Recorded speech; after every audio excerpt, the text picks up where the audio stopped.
اللہ سبحانہ و تعالیٰ پہ توکل بڑھانے کا ہے دی ایفرمیشن یعنی confirmation of the means and causes.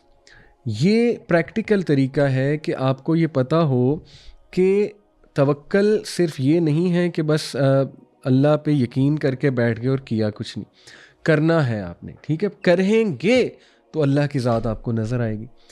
اللہ کا یقین آپ کو اس کے فائدے مینیفیسٹ ہوتے نظر آئیں گے. کریں گے ہی نہیں تو پھر ظاہر ہے بڑا مشکل ہو جائے گا کہ آپ کا توکل جو ہے وہ بڑھے. جیسے کسی سفر پہ نکلیں تو توکل کر کے نکلیں تو سفر کے دوران اس توکل کے بینیفٹس نظر آ جائیں گے, ٹھیک ہے نا. اسی طرح ایگزام دینے گئے, توکل کر کے جائیں اللہ کی ذات پہ, دعا کر کے جائیں اللہ سبحانہ و تعالیٰ سے, صبح شام کے اذکار کیے ہوں, رائٹ, وہ ساری حفاظتی اقدام کیے ہوں, اور بس یہ کہ اللہ نے کامیابی دینی ہے. جاب پہ جا رہے ہیں کسی انٹرویو پہ, سارے مینز اپنے پورے کر کے گئے, تیاری کر کے گئے, لیکن دل میں یہ یقین ہے کہ یہ بندہ انٹرویو لینے والا مجھے جاب نہیں دینے والا, یہ میری طرح ایک انسان ہے. نروس ہونے کی بھی کوئی ضرورت نہیں اس سے. اللہ تعالیٰ اس کے دل میں ڈالے گا, اللہ تعالیٰ نے میری قسمت میں لکھا ہے تو ہوگا انشاءاللہ. میں نے اپنی پوری ایفرٹ کر دی ہے, ٹھیک ہے جی. تو اسی لیے مینز جو ہے اختیار کرنا, راستہ اختیار کرنا, اور دعا بھی کرنا انشاءاللہ, اور پھر اللہ کے بارے میں کنفرم یہ بلیف ہونا کہ کرانا یہ کام اللہ سبحانہ و تعالیٰ نے ہی ہے, رائٹ. امام احمد رحمہ اللہ سے جو ہے وہ ایک شخص کے بارے میں پوچھا گیا جو کہ اپنے گھر میں رہتا ہے اور یا مسجد میں رہتا ہے, اور وہ یہ کہتا ہے کہ I don't want to do anything till my provision comes to me, کہ میں نے کچھ نہیں کرنا یہاں تک کہ میرا رزق خود مجھ تک آ جائے گا. تو امام احمد نے تبصرہ کیا, this man has no knowledge of prophet صلی اللہ علیہ وسلم اسٹیٹمنٹ کہ اللہ has made my provision under the shade of my sword. سبحان اللہ, یہ حدیث ہے, صحیح حدیث. تو امام احمد نے بڑی سختی سے کہا کہ اس شخص کو ٹرو انڈرسٹینڈنگ نہیں ہے. اسی طرح ابن رجب رحمہ اللہ نے کہا کہ know that the accomplishment of توکل never negates taking that the means which اللہ سبحانہ وتعالیٰ ہیز ڈکریڈ. اللہ ordered us to make an effort, do our best and seek the means in addition to placing one trust in Allah. تو یہ ہے اصل میں توکل کا رائٹ کانسیپٹ. دیکھیے جیسے کہ سورہ نساء آیت نمبر 131 میں اللہ سبحانہ وتعالیٰ نے فرمایا, یا ایھا الذین آمنوا خذوا حذرکم فانفروا ثبات او انفروا جمیعا. O you who believe, take your precautions and either go forth in expeditions or in parties or go forth all together. سبحان اللہ, یعنی اللہ نے کہا اسٹریٹجی بناؤ, اور اللہ نے کہا پریکاشنز لو اپنی.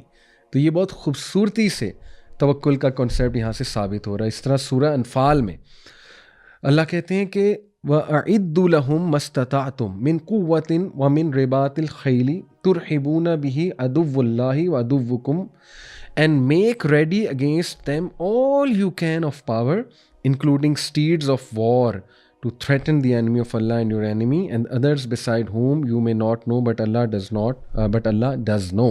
سورہ انفال کی آیت نمبر 60 ہے. اس میں بھی کہے کہ اپنی قوت جمع کر لو, اسٹریٹجیز بنا لو, ٹھیک ہے نا, فائٹ کرو. اسی لیے مجھے افسوس یہ ہوتا ہے, تھوڑی سی شکایت بھی ہے کہ کہیں نہ کہیں ہم یہ ریئلائز نہیں کر رہے, ہمارا اوور آل ریلیجس طبقہ, کہ ٹرینڈز کتنے چینج ہو رہے ہیں. ٹرینڈز چینج ہونے کا مطلب اب یہ نہیں ہے کہ جو اسلام کی انڈرسٹینڈنگ ہے اس کو ہی چینج کر دیا جائے. ایک ایکسٹریم سائڈ وہ بھی ملتی ہے نا, وہ کہتے ہیں کہ وقت کے ساتھ اسلام کو ہی چینج کر دو. ہم یہ کہہ رہے ہیں کہ کم از کم وقت کے ساتھ ٹیچنگ میتھڈالوجیز کو تو چینج کیا جائے نا, وقت کے ساتھ کم از کم اپنے آپ کو تو گروم کیا جائے نا, تاکہ آپ بہت خوبصورت اور اچھے انداز میں, اسٹریٹجک انداز میں اسلام کے دین کی دعوت دے سکیں. تو یہ تو اللہ کا بھی حکم ہے آپ کے سامنے. محنت ہی کوئی نہ کرنا, ماڈرن ٹیچنگ میتھڈالوجیز نہ سیکھنا, زمانے کو انڈرسٹینڈ نہ کرنا, اپنے اسٹوڈنٹس کو انڈرسٹینڈ نہ کرنا, اپنی کلاس روم کو انڈرسٹینڈ نہ کرنا, جنریشن زی کا دماغ کیسے کام کرتا ہے اس کو مد نظر نہ رکھنا, اور بس جا کے ایک لیکچر ڈیلیور کر دینا اور بس یہ کہنا کہ بس ٹھیک ہے, یہ جو ہے میں نے اپنی حجت پوری کر دی ہے. دیکھیں اچھی بات ہے, دین کی بات تو ہم نے کرنی ہے, لیکن اس کا ہرگز یہ مطلب نہیں ہے کہ ہم پراپر تیار ہو کے نہ جائیں یا پراپر اسٹریٹجیز جو ہے وہ اپنا کے نہ جائیں. تو بہرحال قابل غور پوائنٹ ہے, انشاءاللہ اس میں ہمیں بہت زیادہ جو ہے وہ غور کرنا چاہیے. اسی طرح دیکھیں اللہ نے قرآن مجید میں فرمایا فَإِذَا قُضِيَتِ الصَّلَاةُ فَانتَشِرُوا فِي الْأَرْضِ وَابْتَغُوا مِن فَضْلِ اللَّهِ وَاذْكُرُوا اللَّهَ كَثِيرًا لَعَلَّكُمْ تُفْلِحُونَ. سورہ جمعہ کی آیت نمبر 10 ہے کہ جب پھر جمعے کی نماز اختتام پذیر ہو جائے تو تم پھیل جاؤ. کہاں پہ؟ زمین پر پھیل جاؤ اور کیا کرو؟ وَابْتَغُوا مِن فَضْلِ اللَّهِ, اللہ تعالیٰ کا فضل تلاش کرو, اور وَاذْكُرُوا اللَّهَ كَثِيرًا لَعَلَّكُمْ تُفْلِحُونَ, اور اللہ کا کثیر جو ہے کثرت سے ذکر کرو تاکہ تم لوگ کو فلاح ملے. تو ذکر کا بھی حکم دیا گیا, اور ذکر کا رزق سے بہت گہرا تعلق ہے, اس آیت سے بھی ثابت ہو رہا ہے. اللہ کے ذکر سے یہ بھی مراد ہے کہ جب تم مارکیٹ پلیسز میں جاؤ تو اللہ کو نہ بھول جاؤ. یہ تو سیکولر ایک سوچ ہے نا کہ مسجد میں آ کے اللہ یاد آئے اور مسجد سے نکلتے ہی اللہ بھول جائے. مسجد سے نکلتے ہی ہم بھول جائیں ہم مسلمان ہیں, ہم نے سچ بھی بولنا ہے, وعدہ خلافی بھی نہیں کرنی ہے, کمٹمنٹ بھی نبھانی ہے, کسی کو دھوکہ نہیں دینا ہے. تو اسلام صرف مسجد تک نہیں ہے. یہ تو اللہ کہہ رہا ہے جب مسجد سے نکلو, جمعے کی نماز سے نکلو تو پھیل جاؤ رزق تلاش کرنے میں, لیکن وَاذْكُرُوا اللَّهَ كَثِيرًا لَعَلَّكُمْ تُفْلِحُونَ, اللہ کو نہیں بھولنا. اللہ کو یاد رکھنا ہے کہ بھئی ابھی مسجد سے نکل کے نماز کا یہ آپ نے اگر دیکھنا ہے نا نماز نے مجھے فائدہ دیا ہے کہ نہیں دیا ہے, تو یہ آپ کو دیکھنا پڑے گا کہ مسجد سے نکل کے کیا کریکٹر ہے اور معاملات میں آپ کا کیا کریکٹر ہے. ادروائز آپ کو پتہ ہے پھر وہ عبادت نہیں, وہ تو عادت ہے. جیسے ایک اسکالر نے کہا تھا نا, اگر آپ نماز پڑھتے ہیں لیکن کوئی چینج نہیں آ رہی تو پھر وہ عبادت ہے, عادت ہے, عبادت نہیں کر رہے آپ. تو اللہ تعالیٰ ہمیں توفیق دیں یہ سمجھنے کی. اسی طرح دیکھیے ایک صحابی نے نبی صلی اللہ علیہ وسلم سے پوچھا تھا نا کہ میرے پاس ایک شی کیمل ہے تو کیا میں اس کو لوز چھوڑ دوں اور بس اللہ پہ توکل کروں؟ تو اللہ کے نبی صلی اللہ علیہ وسلم نے کہا نہیں, tie your camel and then have faith in اللہ, کہ تم اسباب اختیار ضرور کرو. یہ ترمذی کی جو ہے نا وہ حدیث ہے. اسی طرح ایک اور حدیث ابن عباس رضی اللہ عنہ سے مروی ہے کہ the people of Yemen use to perform حج without taking any provision with them. Yemen کے جو لوگ تھے وہ حج کے لیے آتے تھے, کچھ بھی ساتھ نہیں لاتے تھے, اور وہ یہ کہتے تھے کہ ہم نے اپنا ٹرسٹ اللہ پر کیا. اور پھر وہ حج پرفارم کرتے تھے, مکہ کے لوگوں کے پاس آتے تھے اور بھیک مانگتے تھے آگے اللہ معاف کرے. تو اس پر اللہ سبحانہ و تعالیٰ نے سورہ البقرہ کی آیت نمبر 197 جو ہے یہ نازل کی. وہ آیت ہے کہ and take provision with you for the journey but the best provision is التقویٰ. اللہ نے کہا کہ ایسا نہ ہو کہ تم بغیر کچھ لائے وہاں آ جاؤ, کیونکہ دیکھیں نا اللہ سبحانہ تعالیٰ کے بھی بنائے ہوئے کچھ اصول ہیں, اللہ کی بھی سنت ہے نا. اگر ہر ایک کو بغیر محنت کے مل جائے تو پھر یہ دنیا میں ٹیسٹ ٹرائل تو کچھ نہ بچا. اس لیے اپنی پروویژن ساتھ لاؤ, لیکن بہترین پروویژن جو ہے وہ تقویٰ ہے. تو یہ بہت خوبصورت جو ہے ہمیں واقعہ ملتا ہے. تو اس لیے ریئل توکل مسلمان کا جو ہے وہ ہوپ ہے اللہ پہ, اور ایکشن بھی ہے. With a calm heart, a peaceful self and a truthful faith. کس چیز پر فیتھ؟ کہ اللہ تعالیٰ اب میں نے محنت کر لی ہے, سامان تیار کر لیا, اب جو اللہ چاہے گا اور جو ہوگا وہ اللہ سبحانہ تعالیٰ کی مرضی سے ہوگا, جو اللہ نہیں چاہے گا وہ نہیں ہوگا. اللہ نے دینا ہے تو ضرور دے گا, اور اگر میرے لیے بہتر نہیں ہے تو اللہ سبحانہ تعالیٰ نہیں دے گا. اور پھر پازیٹیو بھی رہنا اس بات پہ کہ اگر نہیں دیا تو پھر یہ بھی اللہ سبحانہ تعالیٰ کی جو ہے وہ مرضی ہے. پھر اسی طرح ابو ہریرہ رضی اللہ عنہ سے مروی ہے کہ اللہ کے نبی صلی اللہ علیہ وسلم نے فرمایا, صحیح بخاری کی حدیث ہے, by him in whose hand my life is, it is better for any one of you to take a rope, cut the wood from the forest, carry it over your back and sell it as a means of earning his living than to ask a person for something and that person may give him or not. یعنی ناپسند کیا گیا ہے اس چیز کو کہ تم کسی سے مانگو, اور بہت بہتر ہے غیرت کے لیے کہ تم جو ہے نا وہ ایک رسی لو اور ایک کلہاڑی لے کر جو ہے وہ ووڈ کو کاٹو, اور اس کے بعد اس رسی کے ساتھ باندھ کر اپنے کندھوں پر لاد کر جا کر بیچو اس کو, محنت کرو بجائے کہ تم کسی سے مانگو. رائٹ. تو بہرحال یہ سبحان اللہ خوبصورت طریقہ, پریکٹیکل طریقہ, دوسرا طریقہ توکل انکریز کرنے کا, کیا کہ مینز بھی لینا لیکن ساتھ میں توکل بھی کرنا. اسی حوالے سے ایک اور حدیث آپ کو سناتا ہوں, صحیح مسلم کی حدیث ہے. پروفٹ صلی اللہ علیہ وسلم نے فرمایا, پروفٹ زکریا علیہ السلام was a carpenter by profession.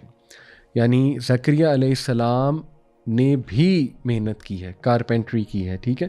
اسی طرح ہر نبی کوئی نہ کوئی پیشہ اختیار کرتا تھا. اور یہ حدیث بھی سن لیں, صحیح بخاری کی.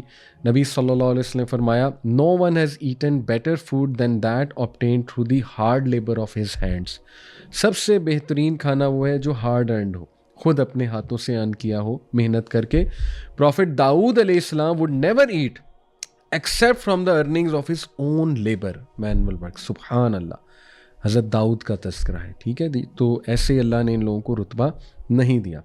اس کے بعد تھرڈ پریکٹیکل طریقہ توکل کو انکریز کرنے کا ہے توحید التوکل, یونیکنیس آف توکل. اس سے مراد یہ ہے کہ ایک بندے کی ریلائنس تب تک کریکٹ نہیں ہو سکتی, سچی نہیں ہو سکتی, جب تک کہ اس کی پوری امید اللہ سے نہیں ہے.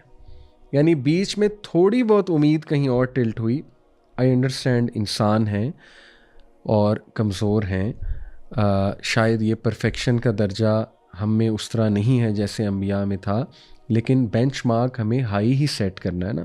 ہم تو بڑے ویژن کے ساتھ اگر نہیں جائیں گے تو تھوڑا بہت بھی نہیں ہوگا. اس لیے ہم بینچ مارک سیٹ کر رہے ہیں کہ نہیں, تمام کی تمام امیدیں اللہ پہ, تمام کی تمام امیدیں اللہ پہ. اس پہ میں آپ کو ایک مثال دیتا ہوں کہ ایک بندہ کسی کام کے لیے ایک میڈیسن لے رہا ہے. جب تک میڈیسن لے رہا ہے تو وہ کام ڈاؤن ہے اور وہ ریلیکسڈ ہے, لیکن کسی وجہ سے میڈیسن چھوٹ گئی تو اسے انگزائٹی ہونے لگی. تو یہ تھوڑی توکل کی کمی ہے. دیکھیں, میڈیسن آپ نے لے لی, مینز اختیار کر لیا, لیکن اب یہ کہ اگر چھوڑ بھی دی ہے تو ریلائنس اللہ پہ ہونی چاہیے کہ اللہ چاہے گا شفا ضرور دے دے گا, میں نے مینز اختیار کیے ہیں. تو اس لیے یہ بڑی تھن لائن ہے, اس کا خیال رکھنا چاہیے بہت زیادہ کہ صرف اس میں بھی توحید مینٹین کی جائے, توکل میں بھی, کہ نہیں ساری امید اللہ سے. اوکے.